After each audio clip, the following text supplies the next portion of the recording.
versions of the image which had lines and which had this, and people were made to color in within them. Then you got at least good thing. But then the color camera came, bad color cameras with only something like 60 colors, 64 colors and things like that.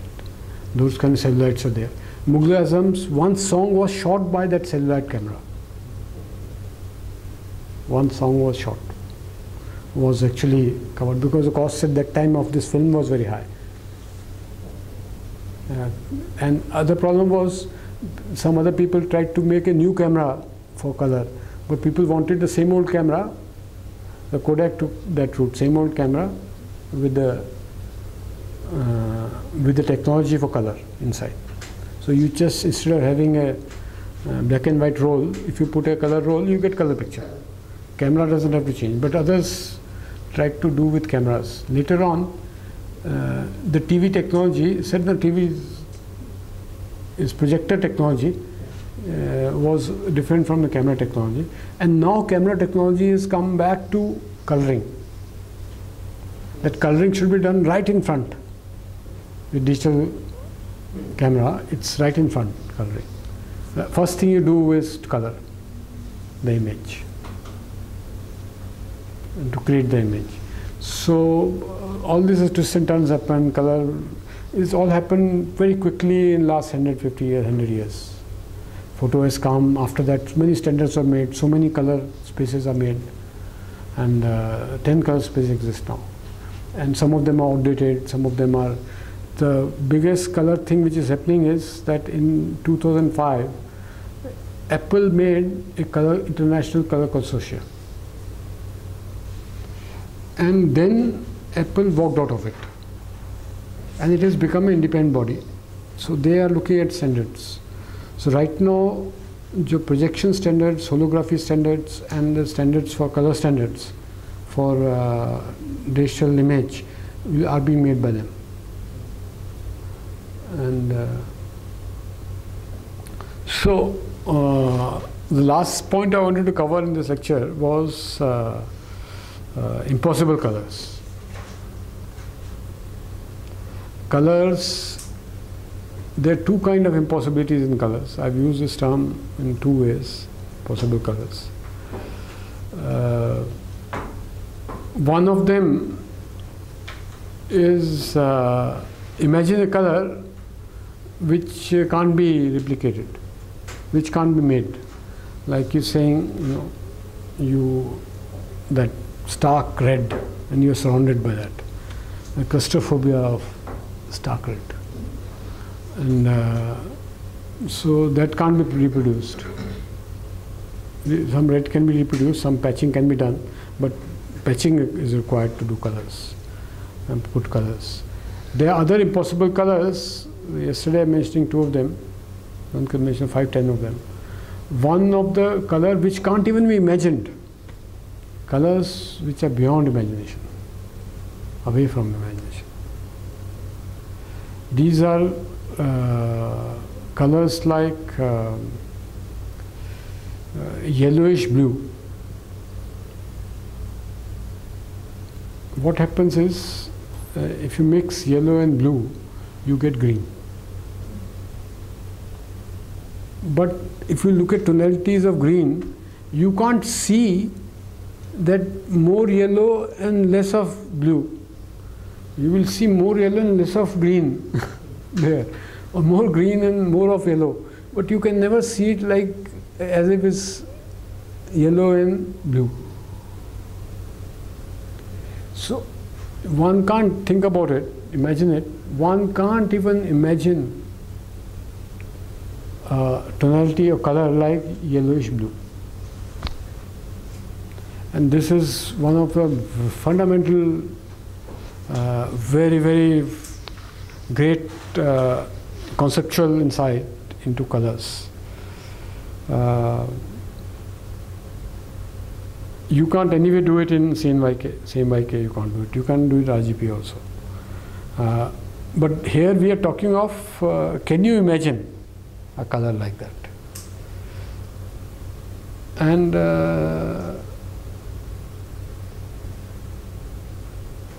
this blue and yellow or blue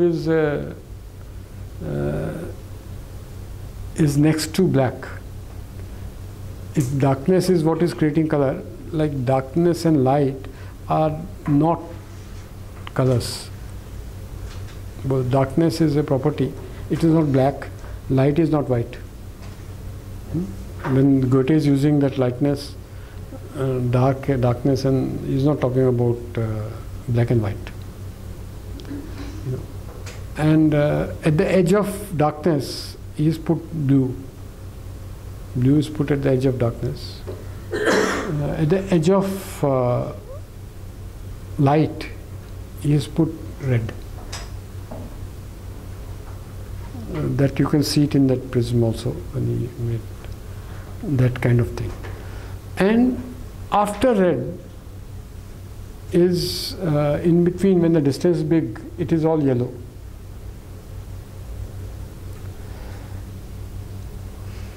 And then distance less, in between green comes. Blue, magenta, and then green. This is how spectrum becomes. Now you can't conceive, now yellow and blue, green and red. You can't think of a greenish red. It's impossible to think even, imagine.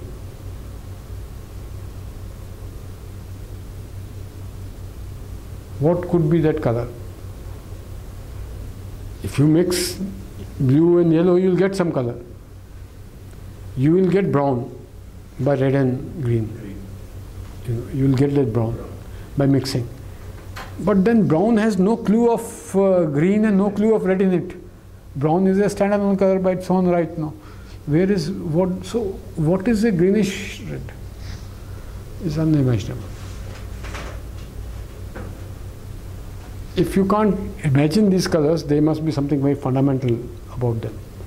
Actually, I think the only fundamental fact about colors is the polarity of red and green and yellow and blue. In fact, that is the reason that one color space called lab color space. Abrar? Alpha is and beta are what? Hue, saturation and brightness, Yep. No, Nothing to do with that. What is a LAB in lab? You have to get to that. I didn't get to it. You have to get to it. Before you go to sleep, you have to get to it. L is luminescence. A is red-green. Alpha is red-green axis. And beta is blue-yellow axis. What? You have to get to it before you sleep. You have to get to it. This is the entire color space made out of this fact.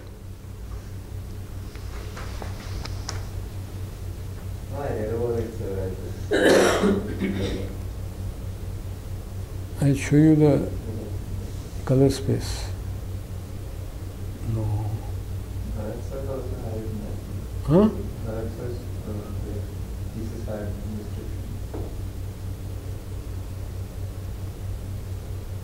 Well, this is a description, but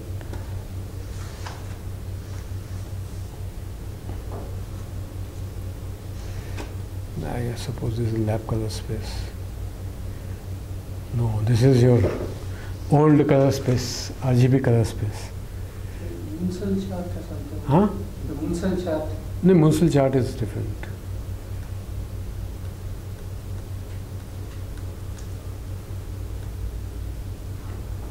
This is Munsell color space. Our own lab color space. These are all color spaces put together. This is lab color space up there. It's a confusion put together. RGB is here. This is RGB color space, this is lab color space. And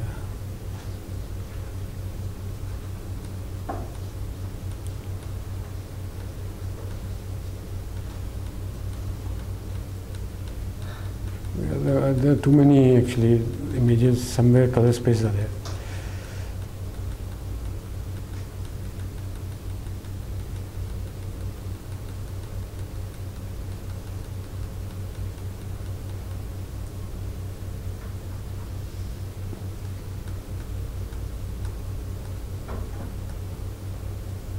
This is lab color space.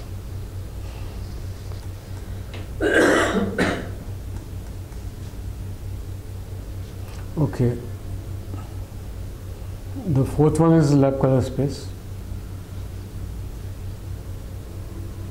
And these are other RGB, and this is hue saturation, your space, and this is a television space, QI, YIQ.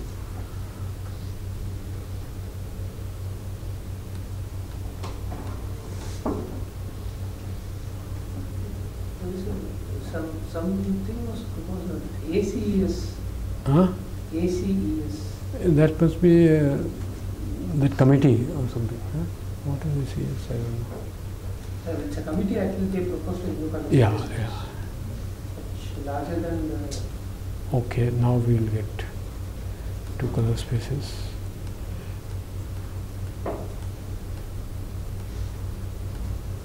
Yeah, this is interesting chart. Designers use this. Somebody has made this. These are poetic. Generally, I mean, cultural kind of knowledge. And designers use this sometimes.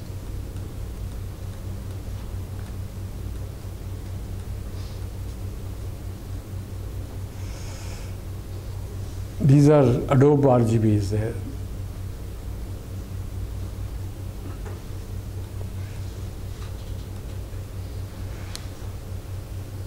Okay, this is lab space, but they have not mentioned LEB. This is like good, na? Color spectrum.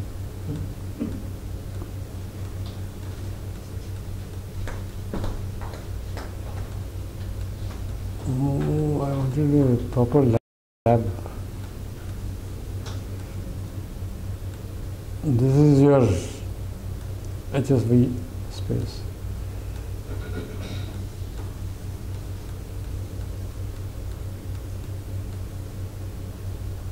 This is Munsell.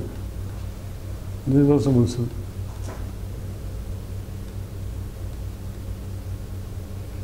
Oh. Yeah, this is the lab color model. Green, magenta is alpha, and yellow blue is and luminescence, brightness, black white is that. This is a lab space. Alpha and beta are green, magenta, and blue and yellow. It's based on the RE. Hmm? It's based on the RE. On? The RE. Yeah, it is based because it's based on imagination, because we can't imagine something like a bluish yellow. That there are polarities, at least some aspect of coprimes. They are coprimes. If all colors are not included everywhere, at least yellow doesn't include blue. So they are coprimes of some kind. I tried taking a picture with Huh? I tried taking a picture with alternate green and red.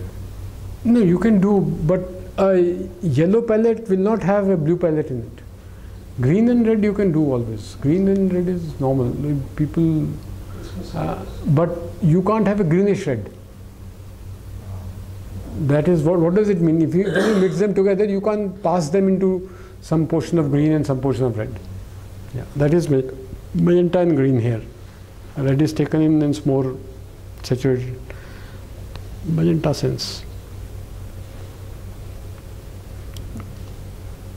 This is a color model.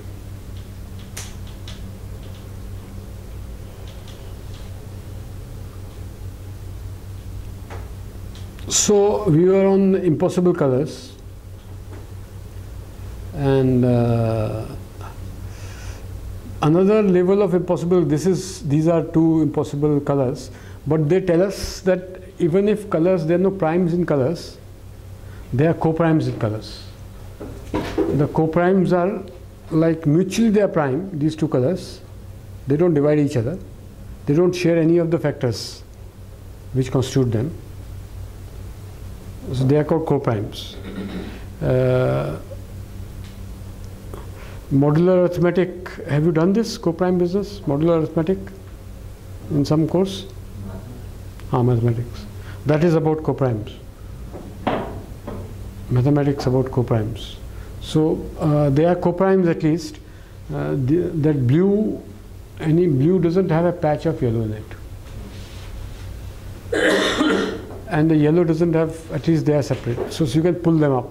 Maybe these second candidates for co-primes would be that maybe these colors which are poetic colors or culture colors like Telugu, Hindi colors, they are also prime to each other, or at least they have maximal distance among each other. We have to see, if we look at any of the space, their distances may be some near, some distance, but we want to make a space where they are equidistant, these primes, so that one can have color biases in the pictures you take with that. So since colors are patches, there is no standalone color. Every color seems to have some other color in it. So, but at least these two don't have. And there is no pure blue, there is no pure yellow. Neither is pure red there, nor is pure green there.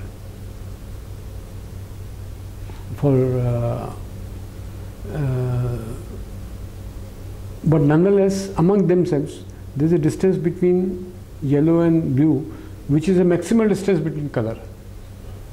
And distance between magenta and this is a maximal distance between colors. All the other colors will fall in between. This is a space. This is lab space which we are using.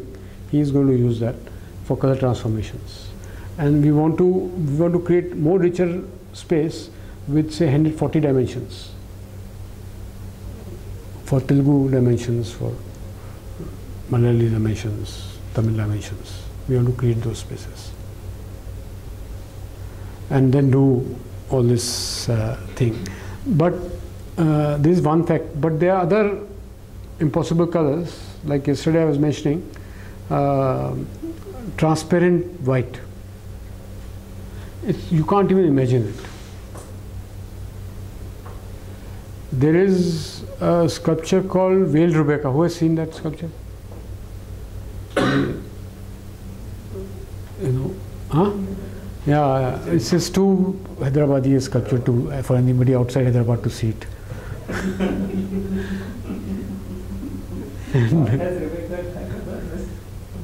It's in Hyderabad, no? No, Hyderabadi. Yeah, it's locked up in Hyderabad somewhere. Sort of, and people don't even advertise it or something like that.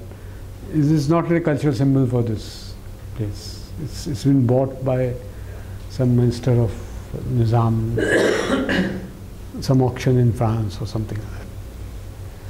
So what I'm saying is, you have why the idea of transparent white is impossible. Just to illustrate that, this sculpture is made out of marble, and so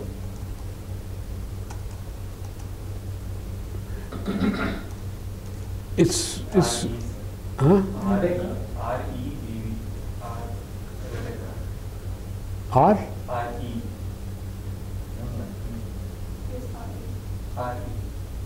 Rebecca.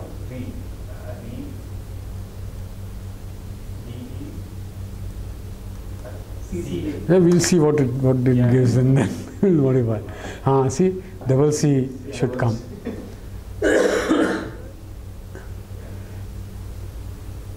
Yeah. So this is the sculpture, like this.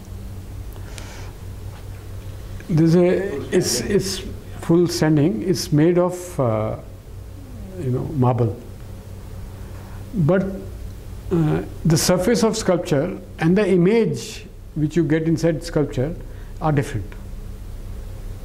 You can see through the face, but if you touch it, you get veil, because you can see it. It looks like as if this is like transparent white. That veil is transparent, no? And it's all made of marble. It's all white. So if you want to see transparent white, because if you take glasses, you have, you can tint it with, blue, green, red, all kind of colors, pink, and then you will see behind transparent glasses, every other color will be seen by you accordingly, according to that. It will be tinted by that color. If it's a pink glass, you can also have a black glass. I mean, there's some limit to how black traffic people put, but you can have this black glass, then everything behind this is tinted by the blackness which is there. Can you have a white glass where everything is tinted by the whiteness behind that? White color, if you add to some color, it brings that out into opacity. That color comes out. Color is not reduced. When you have tinted glass, all the other colors are mellowed and reduced by this color. But when you add white color, it sort of adds some boldness into color. It also lessens the saturation of that color. It becomes pink, white will become lightish pink. But white adds more opacity to it, volume to it, something like that.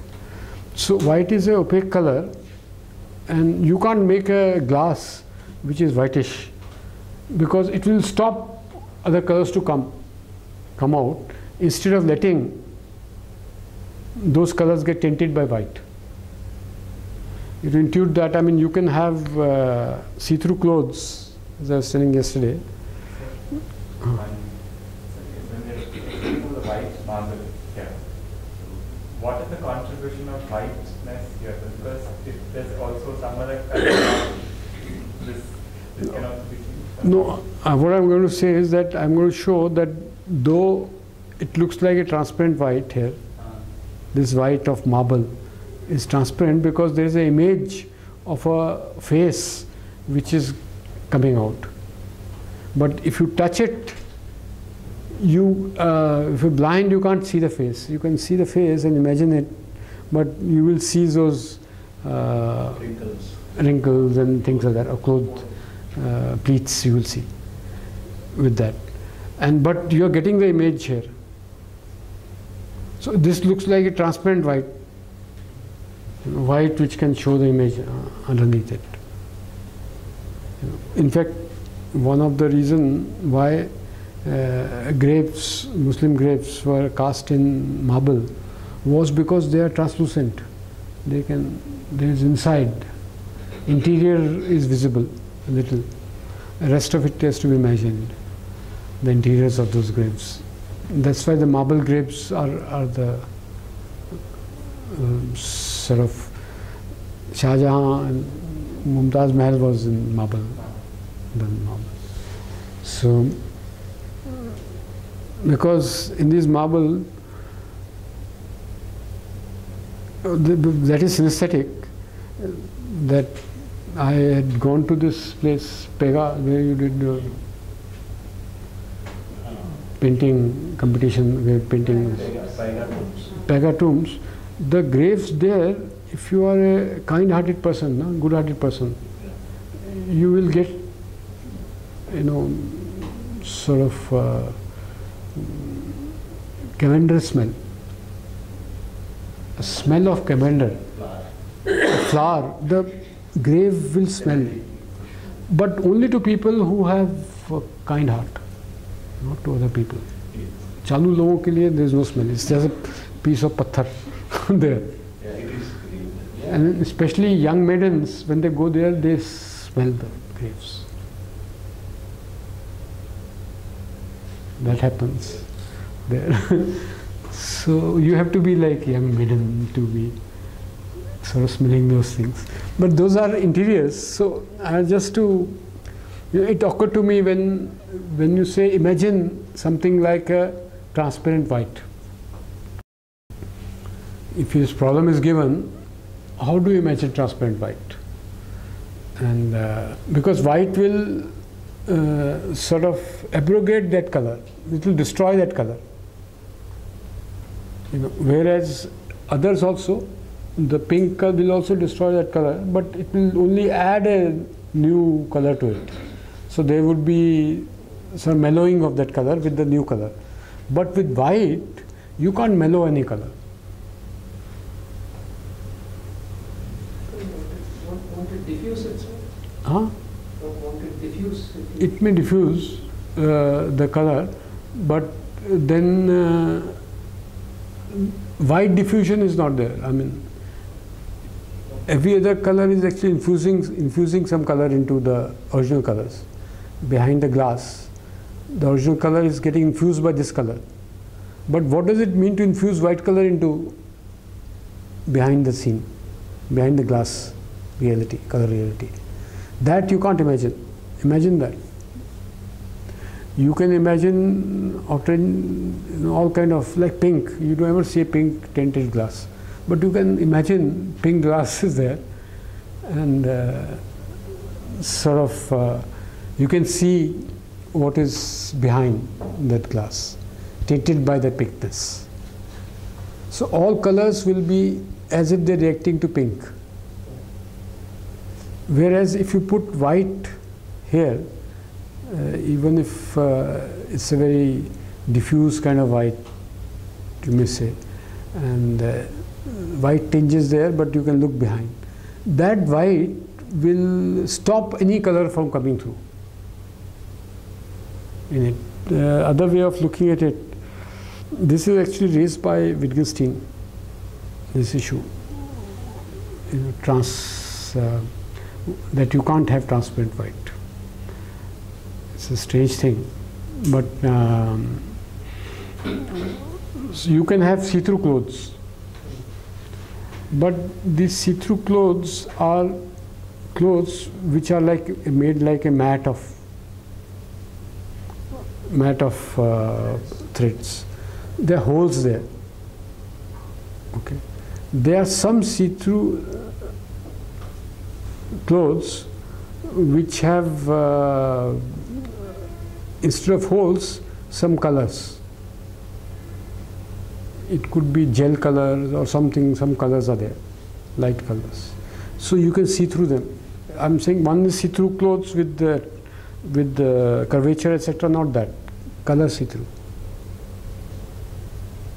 So only if you have holes, you can see through that, that I'm wearing something with holes I can see through, but other things are opaque.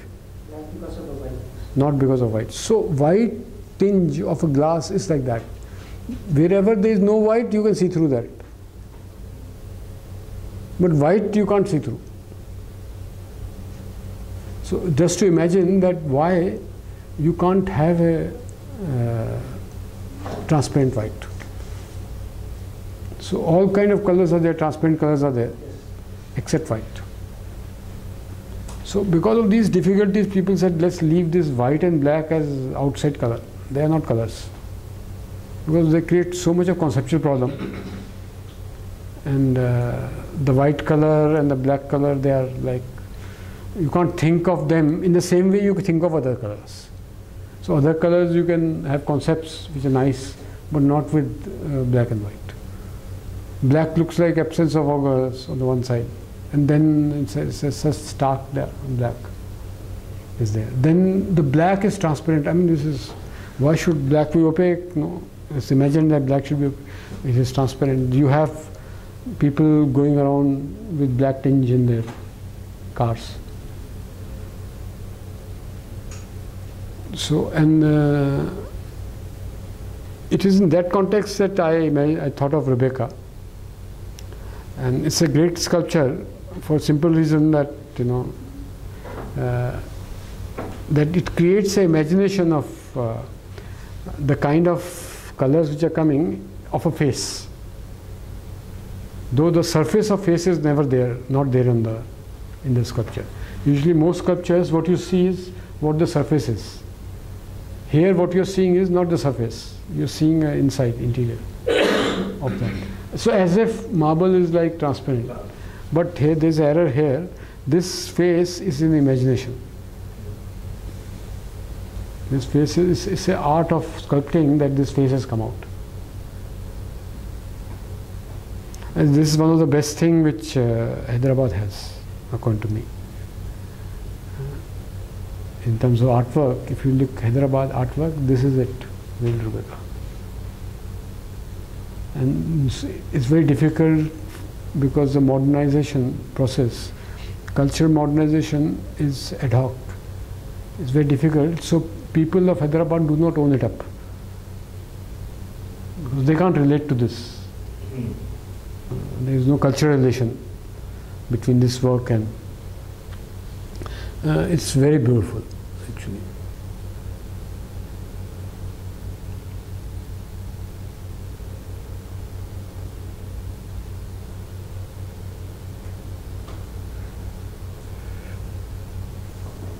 To see properly the whole of it, lighting is very bad.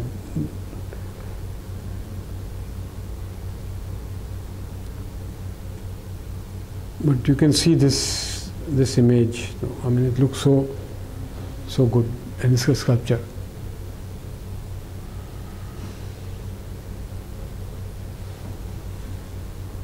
There are only two Whale Rubekas made by the same man.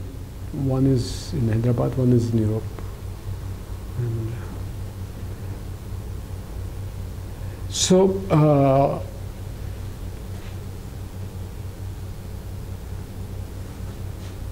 color,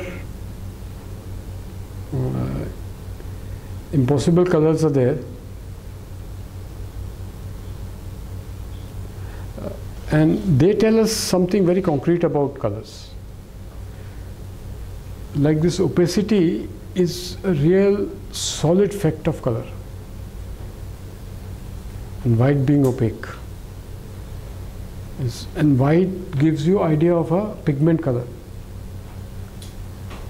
There is light, as you heard there, is invisible. What does it mean to have a white color? The luminescence industry, people who made Edison's, etc., bulb and tube lights and LEDs now, people say that the richest in color light is from sun. The light which is like this tube light, it looks white to us because a lot of mixture of colors in it. If you look at its component, color components, they are very few compared to sunlight. Sunlight has lots of color components because sunlight can light up, this, that, everywhere is lighting up all kind of things. In tube lights, also is white, but the number of color components are very few in this. In fact, to get a bulb which has large number of white bulb, which has large number of color components, like the one which, these bulbs are very costly. Each bulb costs more than $1,000, whose color components are high. And they are used by museums to show the colors of things. This light cannot even show the colors. The number of colors which it can show to us are very few. What it does, it makes everything black and white. So the gray which you can see in sunlight and the gray which we see in this is more black and white. This gray. Or the yellow or the brown which we see here, we don't see so much of, it is tinted brown. Because this light, to produce artificially light with many colors, is a big problem. Till recently, some 15 years, 20 years ago, there was when the light is produced, how do you get different colors? You need a certain switch between electrons from one orbit to another orbit. Science of light is this, and that quantum, which wavelength it falls, that wavelength, the distance, is that light. So some of them emit sort of in a visible range red light, some of them emit green light, some of them emit other lights, violet lights, depending on the switch of electron, and this is fixed. The orbitals are fixed. So tungsten allows maximal switch off. So early bulbs were done by tungsten light. Then later on many things changed. The revolution came on the discovery of blue diode. Blue diode is discovered just around 2 decades ago. You had red diode in your childhood, in your thing, in the labs, etc. You had green diode, but blue diode is something was invented in Santa Barbara through a PhD thesis of one of my classmates who brought out blue diode. And after blue diode came up, that you could get light emitting diodes, because earlier only red light emitting diodes were there, green light emitting diodes were there, but blue light emitting diodes were not there. Once these three came up, that a new revolution has happened, that lights, white light can be made with diode, because these three colors add together to white light. And and it's happened now, display technologies entirely become dependent on LCDs. And there were also earlier gel based, emulsion based, from old time of film. Plasma. So those technologies are there, but now it's sort of stabilizing. Now it's possible to have an era of LEDs and to program them in such a way that Telugu white is emitted and Kannada white is emitted. We want to do that somehow, to emit, which means that if you have that white, the Telugu poetics will be highlighted in colors, because those lights will reflect back to you. The rest of it will absorb something as a separative color. The Telugu lights colors will come out. And if you're married to a Malayali, so you can have switch on in Telugu, Malayali and things like that. Lights, do something about it. Yeah, and you can have a fight also. Color change. So you can have many of these things. So we want, but our EC is so weak. I gave it to this problem to one of, we wanted student from EC. So first was no EC student is possible. Then we gave it to some who was left to Mandi, na? He liked the idea. He said, karenge, nothing.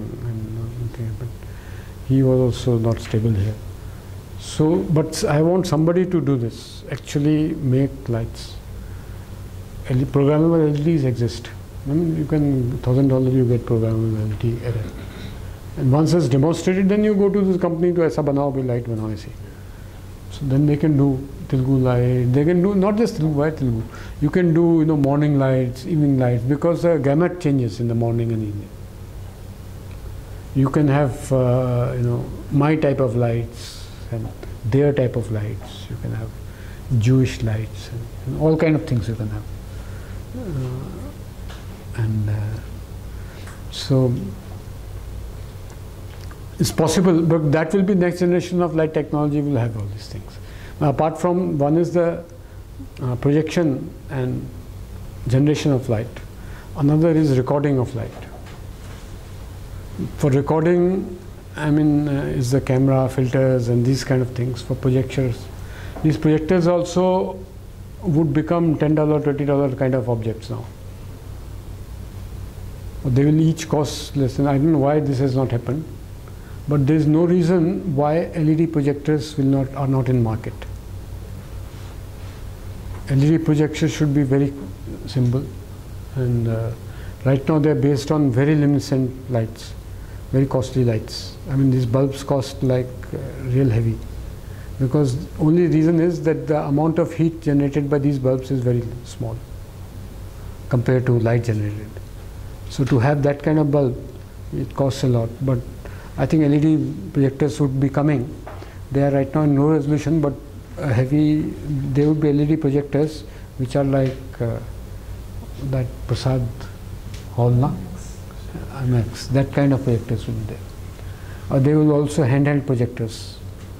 If you see handheld projectors, their resolutions are not good. They cost $100 now also, but one can increase them. And some of these cameras have these projectors. This also has. This has a projector, yeah.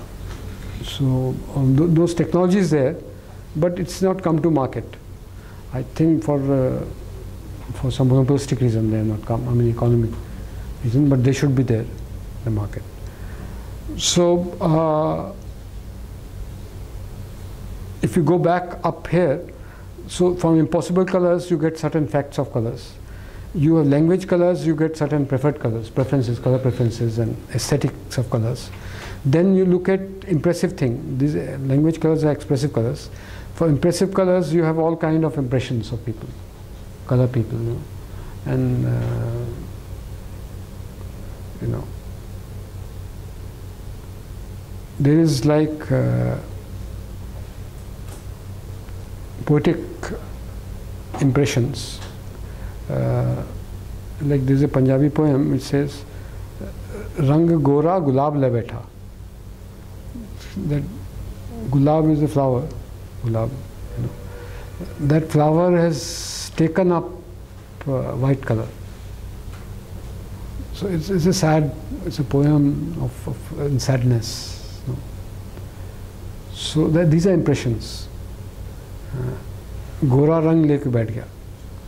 I mean, वो flower गुलाब गोरा रंग लेके बैठ गया, तो बिल्कुल मतलब destroyed life. उसका next line of that is दिन दहाड़े शराब ले बैठा. Morning is begin morning and you sort of begin drinking, you know. So it's just like that. This poem, it's a very sad poem. So white is utter sadness on one side. On the other side, you know, white is like, you know,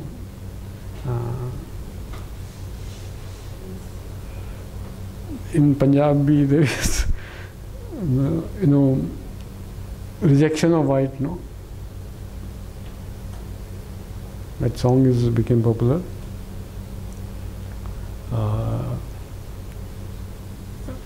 That Dullah is pitch dark, and let all the whites go to hell. There's a song here, it became Hindi also, that song was there.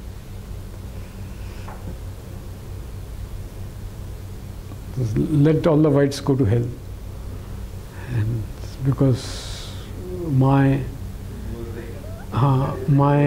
sort of bridegroom is pitch dark. There is a song like that. So, something like that. So there are, you know, white itself has many, you know, and many associations which go. These are impressions of white. They are poetically, literally, as well as attitudes-wise, dispositions-wise tested. You know, white or gora, especially as a color. Gora is a. There are many color terms where you can't associate palette with it, because these are adverbial terms. They accentuate something. Gora is one of them, but it's more whitish kind of thing. So there's the impressions that there.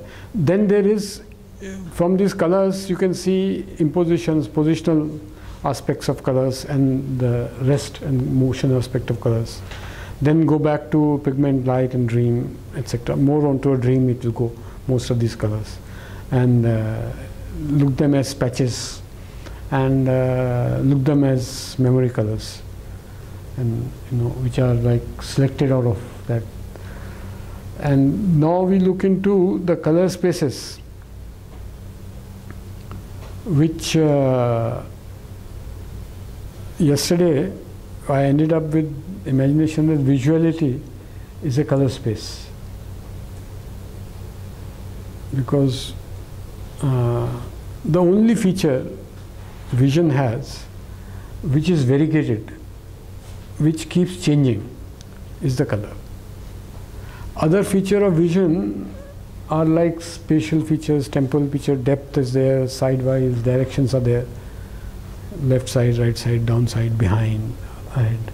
There are many visual attributes, but these attributes are not variegated. They are not variables kind of thing. They are there for image, but the qualitativeness of image is in its colors. Its colors are qualitative images there. And once we're looking into this quality, we have a philosophical problem that this qualitative aspect of colors, there is nothing called quality of quality, but they seems to have many descriptors, many attributes. Some of these are like all these attributes, memory colors, conceptual colors, these are attributes, patch or things like that, light, pigment, dream, are attributive things about colors. And so they are, that creates a whole lot of confusion as well as simplicity in them, or I mean sort of arranges them, makes a organization of color. So one of the issue which has come is on the organization of color.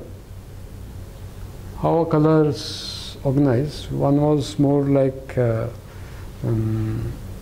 and especially that issue of organization of colors becomes important because of phenomena which is recording visuality, recording of colors. Recording is an ancient, when people painted, they reproduced a color and put it on wall and things like that. Cave paintings, etc. This is a recording of colors. You record colors by giving words to them. You record colors. You record colors by creating reusable colors, chalks, stones. You can put colors. You can subtractive. The sculpting colors also there. You chisel out color. Inside the different color, outside is a different color. So there are many ways of recording colors, and every culture creates a record of colors. And this record can be also seen as externalization of memory. The memory that culture has, you externalize it by recording it. You sort of make monuments, record something. You make temples, you make this, you make that, you make clothes, you make, this is a recording process. So, how